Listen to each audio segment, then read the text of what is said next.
399 pesos, unlimited buffet sa Apalit, Pampanga. Wait, totoo ba to? Alam niyo yung feeling na kung may okasyon kayo, birthday, reunion, basta celebration, tapos nag-iisip ka kung saan dadalhin yung mga bisita, yung gusto mo na busog lahat, masaya lahat, pero hindi ka mababaon sa gastos. Well guys, may sagot kami. Christine's Buffet sa McArthur Highway, Sampaloc, Apalit, Pampanga. This could be the largest buffet restaurant sa buong Apalit kasi they can accommodate up to 230 people at the same time.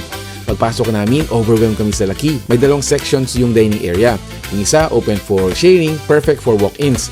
Yung isa naman, pwedeng i-reserve for private gatherings. May okasyon, solve na yan.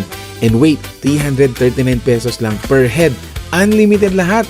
So anong meron? May dessert station, grilled station, Kapampangan food section, main dishes, may salad bar, lahat nandito. And here's the best part, yung mga ulam nila rotating. Meaning pag bumalik ka next week, baka iba na yung variety para hindi ka magsawa, para laging may bago. Personally, I love their sisig, buro, inihaw na hitu, baked shrimp with cheese, and yes, may balot pa. For desserts, their tibok-tibok, kalamay ube, ay solid, pero yung leche flan nila, game over na talaga. Yun yung perfect ending sa meal mo. Seal the deal talaga.